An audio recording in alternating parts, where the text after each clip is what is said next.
तुला काय वाटतं? प्रशासनाने जे चार्जशीट म्हणजे आपल्याकडे दिली आहे त्याच्यामधील जे फोटो आहेत किंवा जे व्हिडिओ आहेत ते बघून आज आमचं कुटुंब, आमचं गाव नाही तर आज पूर्ण महाराष्ट्र हळहळ व्यक्त करतोय. प्रत्येकाला या गोष्टीचं दुःख आहे. पण आज मला एक प्रश्न पडलाय की नेमकं हे घडतंय कशामुळे आणि जो हा प्रकार झालाय म्हणजे सर्वांना हेच वाटतं की जो प्रकार झालाय तो एक खंडणीमुळे झालाय.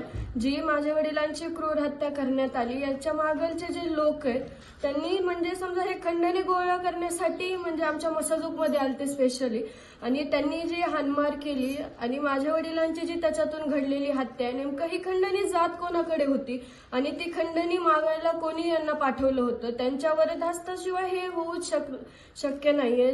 ते फोटो पाहून आज आम्ही तर पूर्ण हळहळ व्यक्त करतोय. आम्हाला म्हणजे निशब्द आहेत आम्ही.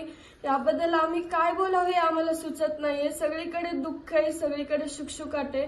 पण नेमकं ही आता हा प्रश्न आहे की ही खंडणी जात कोणाकडे होती आणि जो वरदहस्त आहे हो हा कोणाचा आहे यांच्यावर, कारण की पोलीस प्रशासन सुद्धा यामध्ये काही करू शकत नाहीयेत. आणि जे फोटोमध्ये जे हे राक्षस वृत्तीचे लोक आहेत ते किती धिंगाणा घालतायत, हसतायत.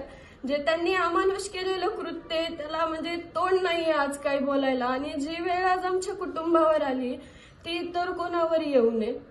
आणि जसं त्याच्यामध्ये इतकं सुद्धा आहे की माझे वडील शेवटी सुद्धा सांगतायत मला माझ्या मुला मुलीसाठी जगू द्या आणि जे माझ्या गावासाठी आहे मला माझ्या गावाला पुढे न्यायचंय, मला माझ्या गावासाठी जगू द्या. ते इतकं तळमळ व्यक्त करत असताना सुद्धा म्हणजे यांना कोणाचा तरी वरच्या सरकारचा किंवा कोणाचा तरी हात असल्याशिवाय हे असं करणं शक्य नाहीये.